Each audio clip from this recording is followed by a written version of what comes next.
As doenças cardiovasculares são responsáveis por 30% de todas as mortes registradas aqui no Brasil. É uma média de uma morte a cada 40 segundos. Um detalhe importante é que elas podem acontecer em qualquer idade. Hábitos alimentares ruins, o tabagismo, o sedentarismo são alguns dos fatores que aumentam em muito os riscos para o coração. Para falar de saúde cardíaca, prevenção e pequenas mudanças de hábito, nós conversamos hoje com o cardiologista Dr. Fernando Graça Aranha. Olá, doutor. Para a gente começar, fala-se muito em doença cardiovascular. O que é a doença cardiovascular? Olá. Bom, as doenças cardiovasculares são muito frequentes, né? Muito prevalentes, como você citou, acometem um número enorme de pessoas e matam no mundo todo, não só aqui no Brasil, né? No mundo todo, uma quantidade enorme de pessoas, realmente um percentual variável entre os países, mas enorme e importante. As doenças principais, quando a gente chama de cardiovasculares, a gente está falando do infarto, conhecido infarto, do miocárdio, que é causado pela oclusão de uma artéria, que é um vasinho sanguíneo, são vários no coração, algum deles se oclui e causa uma morte da musculatura do coração. Esse é o infarto. E as consequências dele, que ele pode matar imediatamente, ele pode gerar sequelas e manifestas através de insuficiência cardíaca, que o coração fica fraco com o tempo e a pessoa pode morrer disso anos depois.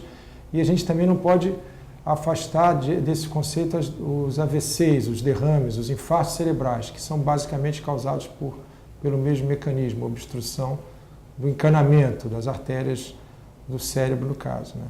Então, em linhas gerais, essas são as principais doenças, as doenças cerebrovasculares e as doenças cardiovasculares, né? O que pode causar uma doença dessa, doutor? Bom, a causa básica é o entupimento do encanamento. Esse entupimento ele não é súbito, né? Ele se manifesta muitas das vezes de forma súbita, porque acontece a formação de um coágulo, por exemplo, em cima de um entupimento, de uma plaquinha de gordura que está ali se formando há muitos anos. Então, a rigor, e na maioria dos casos, essa doença vem sendo construída devagarinho ao longo de anos, décadas até que num determinado momento aquela obstrução que era até então parcial tem a formação de um coágulo em cima dela e aí sim aquela artéria, que pode ser pequenininha, pode ser enorme, pode ser uma grande artéria do pescoço que se chama carótida ou do coração, a coronária principal, a coronária esquerda, o tronco da coronária esquerda, se obstrui e aí causa um infarto maior ou menor na medida do tamanho, do calibre dessa artéria e da quantidade de tecido que ela seja responsável por nutrir, né? Mas o que causa, no final das contas, é a obstrução. Agora, o que causa a obstrução, aí são dezenas de fatores, você citou no início, alimentação, hereditariedade, o fumo, os hábitos mesmo de vida, né? São muito importantes. Diabetes, várias outras doenças. Voltando um pouquinho ali no entupimento do encanamento, como o senhor disse, isso é silencioso, né, doutor? Sim, silencioso. Quando ele se manifesta, ele tem duas maneiras de se manifestar. Ou a pior maneira possível, que é nesse ponto que eu citei antes, tem um entupimento lá há muitos anos, de um percentual qualquer da artéria, ele obstrui 50% da artéria descendente anterior a uma determinada artéria do coração. E muitas das vezes não causa sintoma nenhum, a pessoa pode estar até fazendo grandes esforços sem sentir nada. E um belo dia, ali se forma um coágulo em cima e a obstrução passa a ser total. Então, naquele momento, a pessoa se sente muito mal, pode até morrer subitamente, aliás, é uma causa importante de morte súbita, essas pessoas que dormem e não acordam porque morreram, ou outras que estão fazendo alguma atividade qualquer, às vezes vendo televisão e morrem, a gente chama de morte súbita, que é a morte que não teve nenhum aviso, assim, nenhum sinal de que ia acontecer, né? É o conceito de morte súbita. Mas a doença já existia, portanto era silenciosa. Daí a importância capital não só de prevenir, como do famoso check-up, de ficar de vez em quando procurando para ver se existe substrato, se existe a doença já lá, que como você citou, é silenciosa até que se manifeste. A outra maneira dela se manifestar, que não é súbita, é quando os níveis de entupimento, de obstrução já estão graves o suficiente para que a pessoa comece de fato a ter dor no peito quando faz algum esforço, ou ter falta de ar quando sobe uma escada, aí já pode ser manifestação de entupimentos que já vêm de muitos anos e estão ficando cada vez mais graves, né? Dor no peito, coração dói, doutor? Dói, coração dói. Dói porque está doente? Dói porque está doente, dizem que dói até por causa de amor, né? Sei lá. Mas dói porque está... Dói, sim, dói. Essa história de que coração não dói, ela é um mito. É porque existe uma outra verdade, que o infarto pode acontecer sem dor. Daí a história de que o coração não dói. Mas o coração, ele é um músculo e quando ele está sem nutrição adequada, sem suprimento adequado de oxigênio, ele dói sim. Só que existem situações que ele não dói nada. Por exemplo, se o sujeito tiver um infarto num coração transplantado, o coração dele é transplantado, ele não vai ter dor nenhuma, obviamente, porque o coração não tem inervação para ter dor. Mas existem outras situações que não são tão raras, que a pessoa infarta sem ter dor. Por exemplo, o diabético, quando ele infarta, ele também tem dor, mas é mais frequente no diabético não ter dor quando infarta do que o não diabético. O paciente, às vezes, mais idoso, ele infarta sem dor também. Mas o mais comum é ter algum tipo de dor. E o problema é que a dor, na maioria das vezes, ela é que a gente chama de atípica, ela não é característica. A dor característica do infarto existe. É uma dor em caráter que a gente chama opressivo, como se fosse alguém apertando aqui fortemente o peito, ou alguns dizem que tem alguém botando um peso bem no meio, mas ela pode ser caracterizada como uma pontada, como uma facada, como uma queimação, pode ser caracterizada ou irradiando para o membro superior esquerdo, às vezes até para o membro superior direito. Às vezes o paciente chega com a dor, referindo que a dor é no abdômen e é um infarto, às vezes da parede inferior do coração, por isso a questão da localização. Então eu costumo dizer que o mais típico é a dor ser atípica, ela não ser típica. Por isso que a gente sempre diz que se a dor é do umbigo para cima, vai procurar um pronto-socorro. Se for uma dor nova, principalmente uma dor que a pessoa nunca sentiu, ela tem que procurar o socorro imediatamente. Porque às vezes ele está acostumado, ele já sabe o que é aquela dor. Ah, é uma dor no meu estômago, eu tenho sempre. Aí é outra história.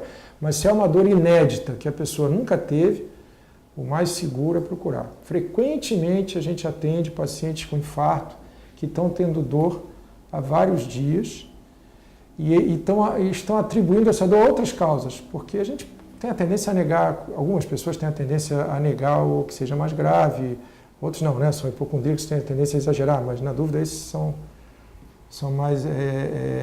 melhor atendidos, que vão mais rápido, né? Mas às vezes a pessoa chega já dizendo estou há vários dias com uma dorzinha aqui, mas eu estava achando que era estômago, tomei remédio para não sei o quê, até coluna, isso, aquilo, e a gente vê, é um infarto. O sujeito já vinha com dor, e de repente naquele dia ficou pior, aí por isso ele foi e está com infarto ali. Bem, essas doenças, além de serem silenciosas, também não têm idade para acontecer. Mas com que idade eu já devo procurar um cardiologista para ver como é que está essa parte cardiovascular? Não tem idade, a gente vê... Hoje se diz assim, as pessoas estão tendo infarto cada vez mais jovens. Isso não é verdade. As pessoas sempre tiveram infarto, principalmente depois da quarta década, mas existem os pacientes que têm infarto novos sim. Tá? E aí, às vezes já não é uma obstrução que vem devagarinho, às vezes é a formação de um coágulo, às vezes é por conta de algum remédio que está tomando, alguma droga. Tem muita gente que toma alguns remédios para exercício, para aumentar desempenho e que aumenta a possibilidade de formar coágulo dentro do coração.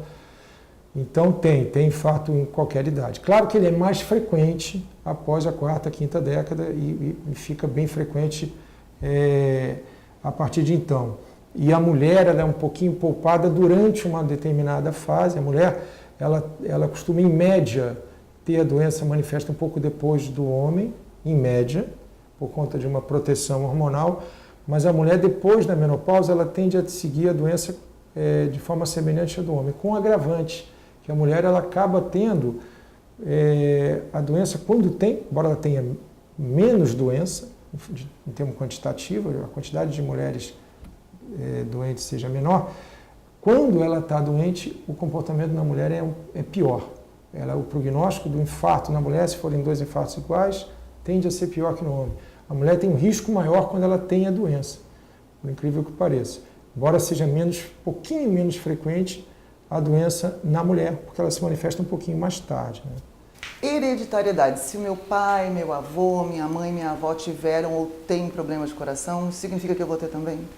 Não significa que você vai ter também, mas é uma das coisas que o médico que for te atender para fazer uma avaliação de risco, por exemplo, ele vai levar em conta. Se um indivíduo chega com 60 anos de idade, ou 50, qualquer idade, e chega no consultório contando que os pais deles, os tios, os irmãos, todo mundo vive muito, ninguém tem nada, que os pais têm, um tem 105, outro tem 95 e nunca tiveram nada, aí a gente sabe que ele está, sob esse ponto de vista, protegido. Se por outro lado a pessoa chega a essa mesma idade e diz que o pai morreu com 42 anos de infarto e nunca fumou, a mãe também teve que operar o coração com 45 e tal, a gente já sabe que essa pessoa tem uma chance maior sobre essa análise específica de ter. Então, isso tudo, por que isso é importante? Porque qualquer pessoa que chega no consultório para fazer uma avaliação de risco, a gente lida com uma questão de tentar analisar vários parâmetros, se fuma, se tem pressão alta, como é que é o colesterol, se tem história familiar, se faz exercício, peso, um monte de questionamentos e consegue enquadrar, vamos dizer assim, essa pessoa como tendo um risco muito baixo de ter um evento nos próximos anos, evento que eu chamo de um infarto, um AVC, ou um risco, se ela tiver um risco muito baixo, a gente dá uma recomendação específica, volta daqui a 2 anos para a gente rever e tal. Ou a gente chega à conclusão que tem um risco altíssimo, aquele que eu contei dos pais que morreram cedo, e ainda por cima ele fuma e tal. Então a gente tem que ir bem a fundo dele. E também esse é fácil, tem risco alto, a gente vai fazer os exames mais aprofundados e tudo. O grande problema é o pessoal que está no meio, que é um risco que a gente chama intermediário. Esses que às vezes têm desfechos inesperados. Eles são encarados como de baixo risco. Não, está tudo bem, e daqui a 3 meses tem um infarto. E aí é frequente, a gente recebe pacientes assim, eu fui no médico há 6 meses, disse que não tinha nada, que estava tudo bem e tal. É o risco intermediário, é aquele que não estava óbvio que ele tinha a possibilidade de ter a doença. Por isso é muito importante ter acesso a um bom check-up para realmente avaliar o risco, principalmente desses que o risco é da área cinzenta, é o pessoal do risco intermediário que a gente chama. Bem, em fatores de risco, sedentarismo, tabagismo e a comida, doutor. O quão a alimentação é vilã para o coração?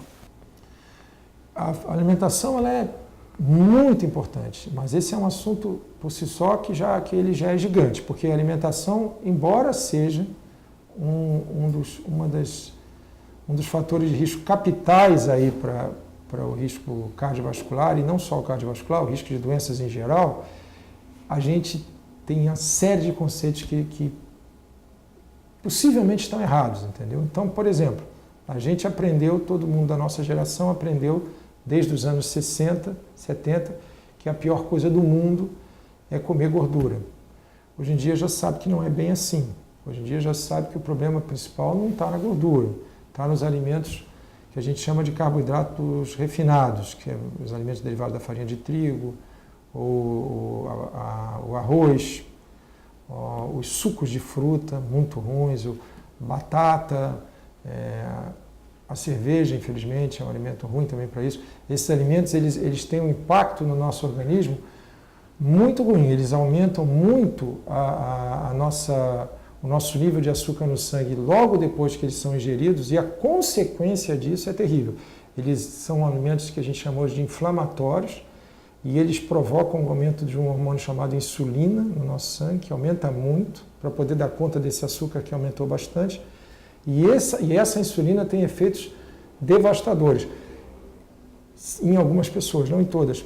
Algumas pessoas lidam bem com isso, mas outras têm uma condição chamada resistência, ou desenvolvem uma condição chamada resistência à insulina, e aí essas pessoas elas vão evoluir com obesidade, diabetes tipo 2, principalmente, ou as duas coisas juntas, ou uma delas, e uma série de consequências dessas alterações, que chegamos então também nas doenças cardiovasculares.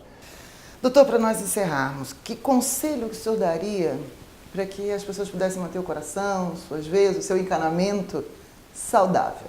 Bom, eu daria 2 conselhos. Primeiro, antes de dar o como manter, é de descobrir se ele está saudável. Isso é fundamental, porque aí ele não chega naquele ponto que a gente falou no início, de correr, porque está infartando. Grande parte dos infartos, voltando, morre antes de chegar no hospital, são as tais mortes súbitas.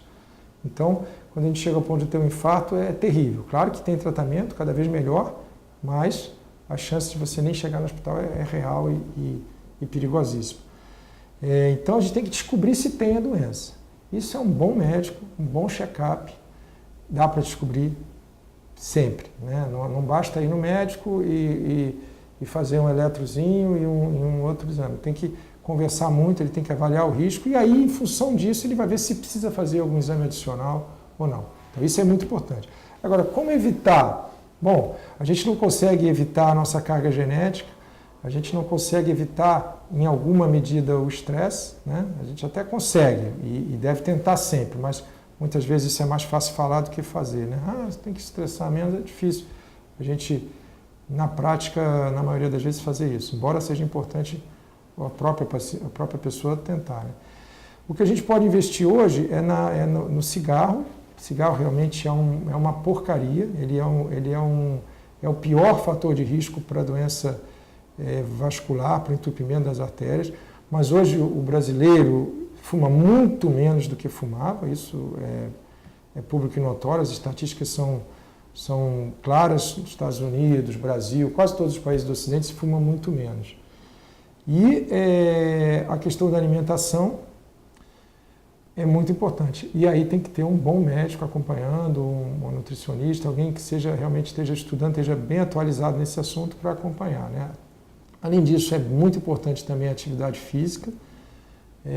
Não precisa ser necessariamente supervisionada, mas ela tem que ser pelo menos avalizada ou recomendada por alguém em função do seu risco. Eventualmente tem situações que o cara não pode fazer exercício porque está muito doente, mas via de regra o exercício é bom sim, mesmo para os que tenham doença, desde que na carga devida, com o exercício adequado, né? Basicamente essas são as principais, né? Cigarro, exercício, alimentação e o controle do colesterol também, mas que está ligado de certa forma a essas outras coisas, né? A alimentação, ao exercício. Doutor Fernando, obrigada pelas suas orientações e até uma próxima. Até logo.